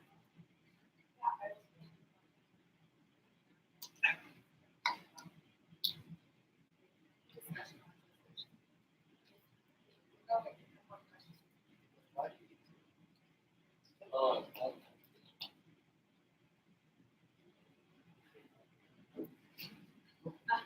All right, I heard a motion. Is there a second on the motion? Senate Resolution 18-1978. All those in favor, please raise your hand. All those opposed? Abstentions? Resolution passes. Senate Resolution 18-1979, a resolution to purchase a hostel for the DC network project. Primary sponsor, Chairperson. So yeah, once again, I'll let Joe go into this a little bit more. But upon reviewing the budget application, committee reports that have been approval. I yield to the leader of the Commission. So this is the first budget that Rainboard to buy the DC network trip. We have the ability for that trip. Worry about the cost for the hospital, right? Down to the hotel. Compared to this trip will not exceed what Senate spent in the past for other leadership development opportunities, such as the American City Government Association. Conferences, those usually cost after 3,500 more. So I'm trying to keep this DC network trip well below. Yeah, any questions? Our secondary sponsor is not here, so discussion. I think that, how much the total was, it's reading 1,012 S. So I just wanted to friendly event to the raw budget, have to leave it as a Okay, so just to clarify what that number is. I think that was just this. That's 1,000. Zero. Yes. Commissioner. I'm just wondering, John, you said first of the few resolutions, do you have like, I just have ideas here, so our funding sources is the Ivy versus Suicide Wellness Society, this body, and the Ivy versus Suicide Endowment. So we're just trying to run some numbers, there's a lot of money. There will be one for there's a we're just paying for a portion of it, whereas the Alumni Society and Capital Alumni, the Capital Alumni Society paying for the majority of that.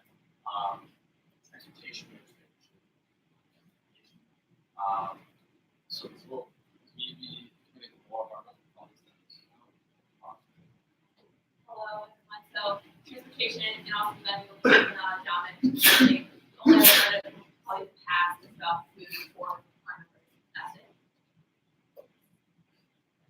The endowment account is money that alumni of Senate has provided us to the office and for this whole year. We currently have $1,700 in there.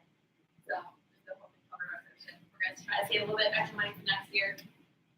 Basically, that's I'm done. So this is not being taken out of Senate's currently operating budget. A lot of this is not even out of the account.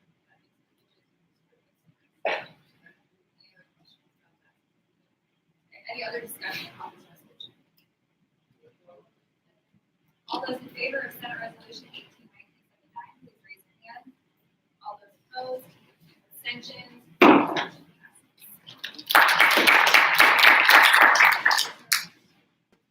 Senate Resolution 18-1980, a resolution to remove the voting member stipulation from the merit status. Whereas, here's the reading. Primary sponsor, chief of staff. So this is basically what we had talked about last week when people of 1870, that all members should be eligible for merit status. This does not give every member merit status. It just makes it so that they're eligible for select people. It means that there's still a system after this.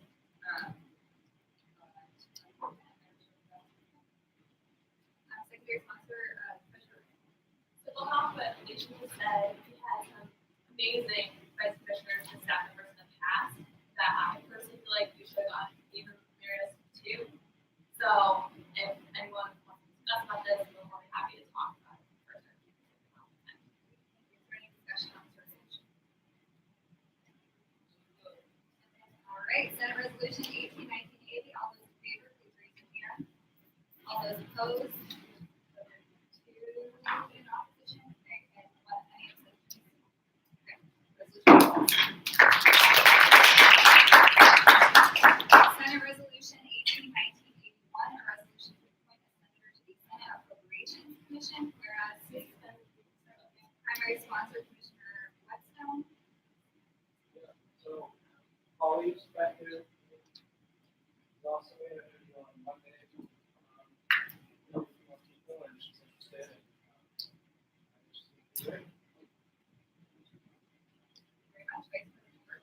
I first want to friendly amend the sponsors.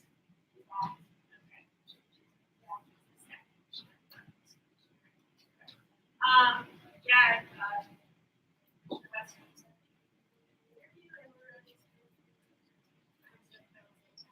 Any discussion on this resolution? Hello. Is this resolution appointing Ms. Thompson as a senator or a delegate? Because there are delegates. Okay, then I move to friendly amend everywhere in this resolution where it says senator to say delegate. All right, so if that were the case, then we would have to vote on Senate resolution with friendly amendment. I motion to vote with friendly amendment. All those in favor of Senate Resolution 18-1981 with friendly amendment, please raise your hand. All those opposed? Abstentions? Okay, one abstention. Okay,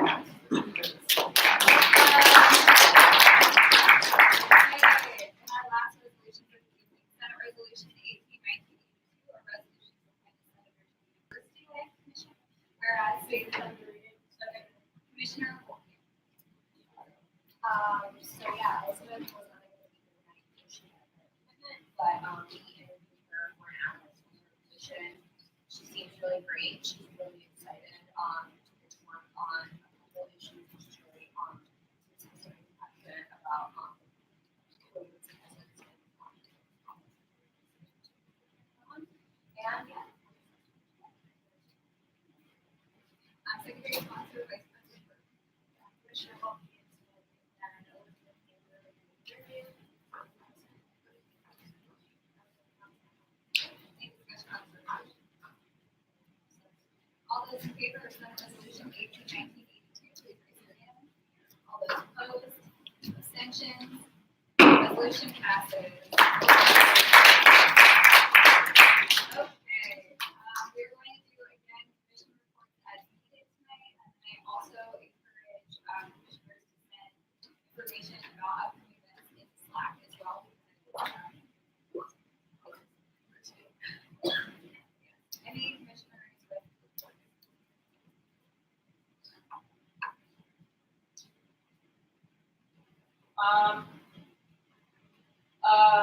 Just other than we took out the Slack, I went quickly last week, but Baker and myself and my commission were working on creating study spaces in Baker, so they have some plans and ideas. I'll put those in the Slack. Just vote on them, like them, react to the pictures, so we know, kind of like gauging understanding what you want. If there's anything you want in the space that isn't in the picture, whether that's a whiteboard, if you're an anatomy or a science major that wants like, thank you. Put that in there. If you want a coffee machine, you know, put that in there too. Because I want to be the best to be able to give him constructive responses. Other than that, March 8th is International Women's Day. Our commission, along with the Women's Affairs Commission, will be tabling outside of Baker on the 4th floor. We'll be just, celebrating women in their international context and women of all kinds of identifying abilities.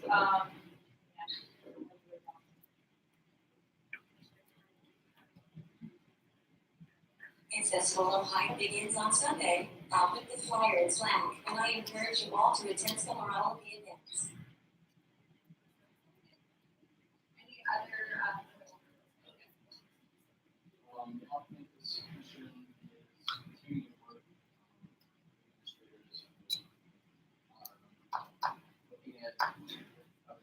We're continuing to look at platforms for off-campus student housing. Someone to put the central location. I'll put this info in the Slack, but tomorrow and then next Thursday there will be 2 companies presenting for the small student forum. I think we continue to believe that having a third-party company do it seems unnecessary. If we're going to spend money with first we should spend money. Yeah, the details for this Slack. We are also working with previous years to help facilitate discounts for students that want to rent porta potties for the festive season, which they have done so from a discount provided in the past, and hypothetically it should reduce the number of students who get arrested. Also, pretty interesting city council meeting as Monday.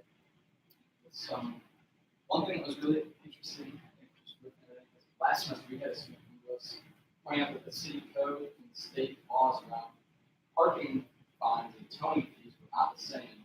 We did some research into it. And the same issue came up at city council this week because someone sued a towing company because the act of city code sets a lower maximum for the state. So we were able to just share with the city council members all of the research that we did that mostly that was really cool. And then this is probably something more shaker.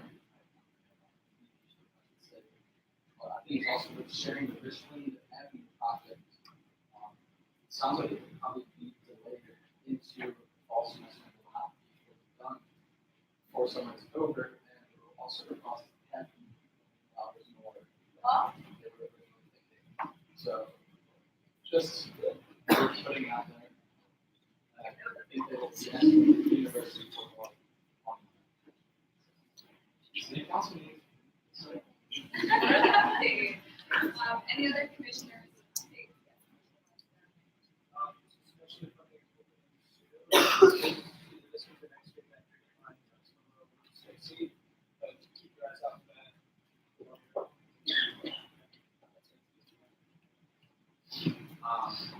Started reaching out to local lawmakers and members of the House Subcommittee, House Finance Committee, and Subcommittee on Higher Education, House Committee on Higher Education. That's as we use to share construction. Kind of what that they were just talking about. If the state gives us more money, it'll help basically personal facet. What started that process. Through our commission and the executives have been our representative Friday. Really fun. He's on both. Just got awarded the majority whip. The subcommittee on finance for higher education and on higher education. So our local representatives are really important.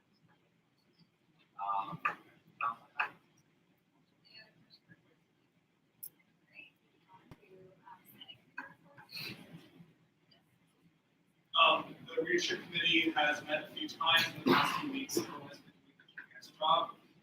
We finalized a list for newspaper sources that we're going to be dealing with in terms of looking at potential payment plans and reporting plans and just general things like that. So right now we're gathering the information before we finalize our resolution. We're expecting resolution to be coming to the Senate floor sometime during the month of March.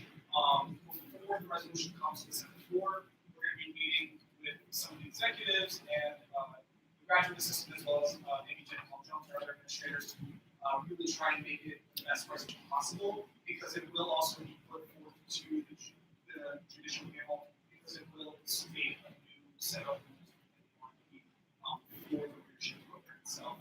Because currently nobody else has responsibility and it's all Senate, so we just want to formalize it. So that will be something that will be coming month and a half, and I will provide the list of sources that we're considering. And if you have any comments or concerns about some of those sources or additional sources you'd like to see, you can make comments to that slide. Any other updates on the university standing committee updates? Seeing that we're going to move on to executive reports. Our theme this week is Valentine's Day for pictures, so this is my favorite week. Okay, so I have a couple fun updates.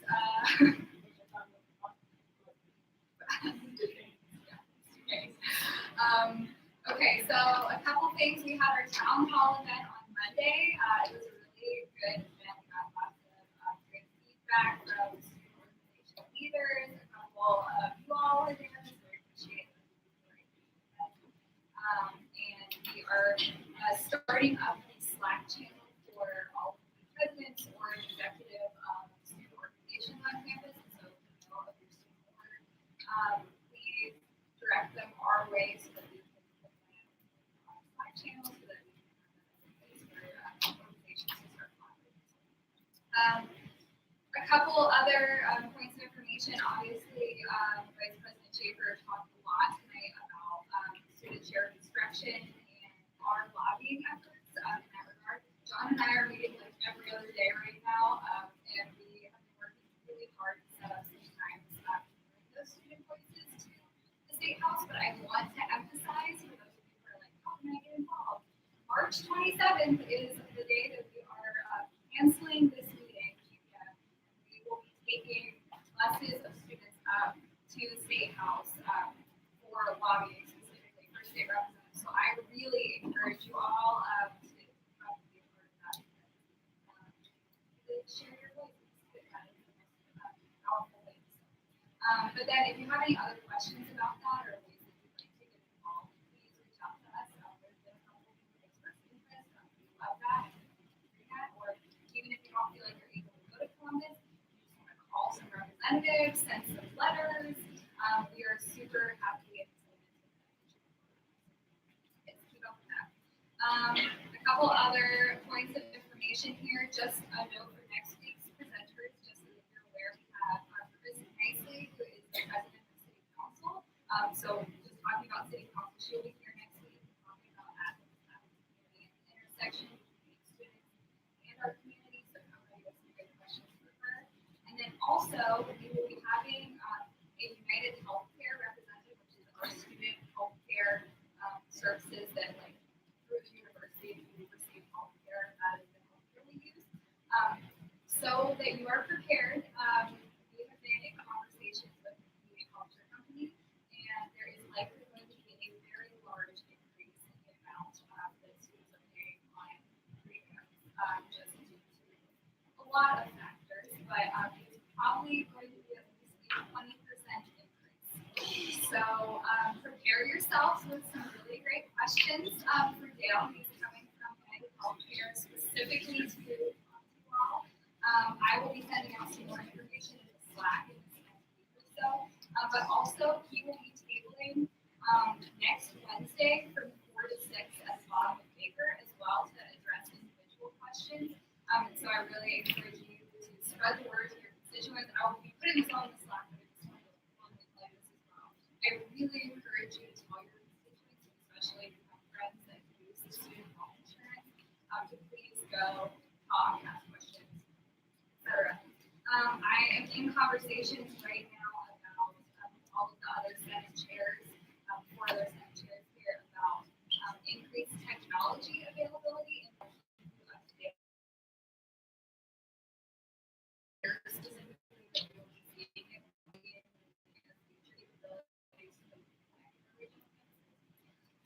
and then the last thing that I want to say is kind of a fun thing, but I'm working on planning some type of pizza bonding event in the office for us all to go hang out and just get to know each other a little bit better in the next couple weeks here. So look out for some more information on that. And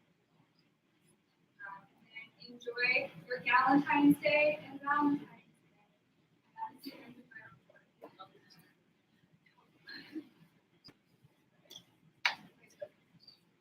I hate Valentine's Day. I love it. It's a corporate holiday. All that stuff. Sure. Okay, so my main thing is that I wanted to announce the candidates for the student trustee selection. These students will go on to the second interview, which is a town hall, which is next Thursday, February 21st, from 6 to 7 in the Go Lab. I really invite you all to come if you can. It's really interesting to hear publicly what one of the students that is going to represent all of us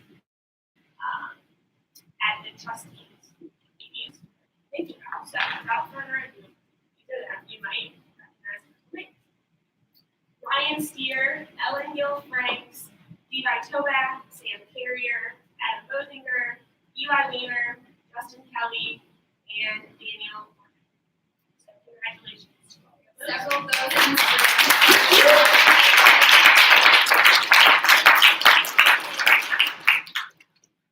You want to read? Yeah. So come for fellow Senate members.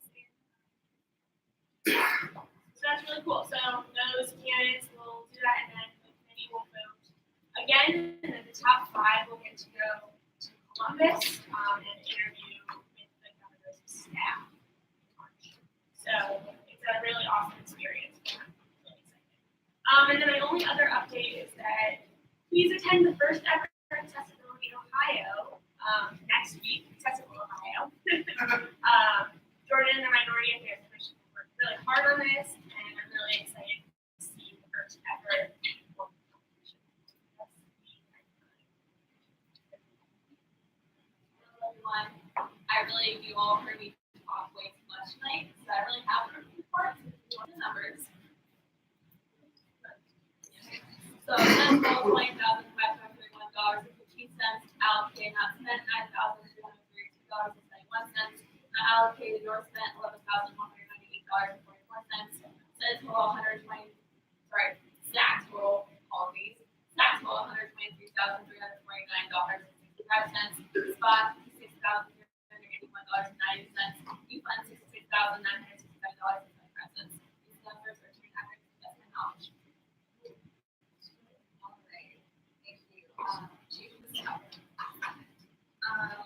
So I sent out an email to everyone about, not everyone, but people who have missed 2 or 3 out of the 3 weeks on Spotify. If you have received that email and you want to come talk to me, my office hours are Monday 4:30 to 6:30 or Wednesday 5 to 7. Or feel free to schedule any time. I also put that in the email. But I heard from like 50% of people that I emailed about it. So hopefully everyone gets on it. My next thing was we selected people for the teaching networking trip, which you all just saw got funded partially. So I will say those names, Maddie Slow, Hannah Berg, Alex Jackson, Maddie Kramer, Chris Barisic, John Slaughter, Jordan Zimmerman, and Parker Smith will all be going through spring break with 8 people to DC. I just want to let you all know that we're funding. And then my last thing is that the Bobcat Bash is also the 21st during the same time. But we need a few people to work the table and maker for the community services opportunity committee. No one on the committee is able to go at that time. So if you can, please let me know.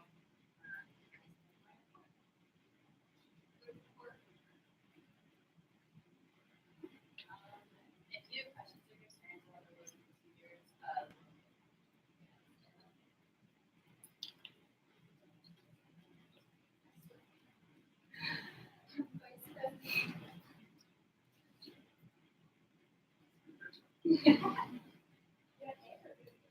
That's the last picture of me with Karen.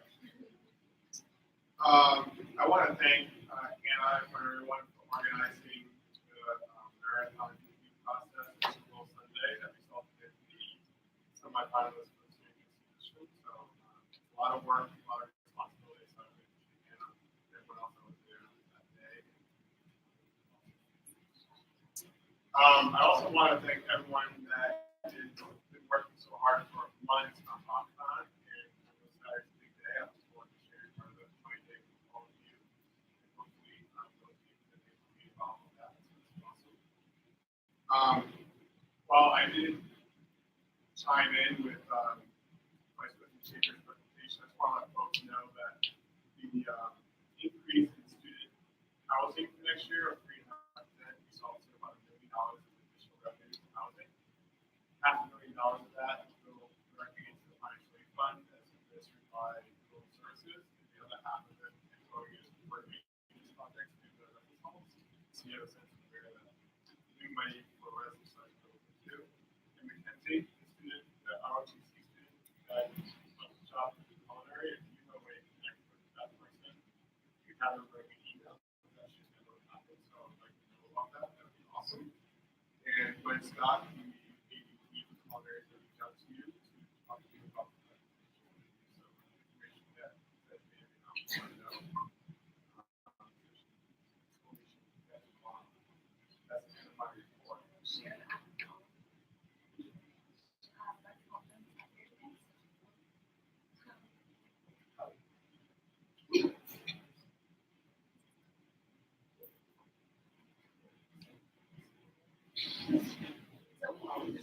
I just wanted to, this was totally my idea. All of this was so that we could have 5 weeks at the event.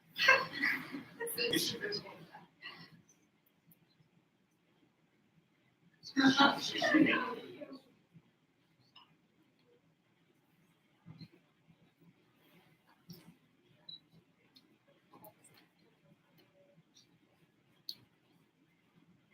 When are you going to share about their student affairs plan since it's February? I haven't been approved to actually go forward with that, so I'm ready. I will let you know. So yes, Zippy is my Valentine. She will only be my Valentine ever. So happy week 5, everybody. Just wanted to start off with wishing luck to those who are involved in Comic-Con as well. We all have worked your butts off to get where you're at now, so put in the work on Saturday and make sure you raise that much money for the kids. I also wanted to recognize Jordan and the Minority Affairs Commission for all the hard work we all put into Accessible Ohio. I'm really excited to see the first ever Accessible Ohio come to life and to see it also carry on for many years to come. Just as a reminder, I've talked about this probably 100 times since my last week talking about it, so get ready. The Leadership Gala applications. If you are nominated, you still have to apply individually. So as an FYI, those apps close this Friday at midnight. So please get those in and apply for the awards that I know each of you are serving up. Last, there is a summer student employment opportunity. This is through conference and event services. The the direct supervisor of the Cimarron O'Connor. She previously oversaw all orientation programming here at Ohio University. This position would deal with the conferences and welcoming folks who are coming to campus for conferences to campus. The benefits of this are a decent work week, so 28 hours. It's not too much, it's little. You of course get paid, but you do get free housing and free meal plan over the summer. So you also get some awesome leadership skills, problem solving skills, customer service skills, and Cimarron is one of the most amazing developmental supervisors I've ever got the opportunity to work with. So please, if you are here over the summer, if you're looking for an opportunity to enjoy yourself over the summer, reach out to me. The apps aren't open for much longer. They close on Monday, but I'd be happy to help you connect with her or if you want to learn next to her. Other than that, enjoy week 5 and go Bobcats.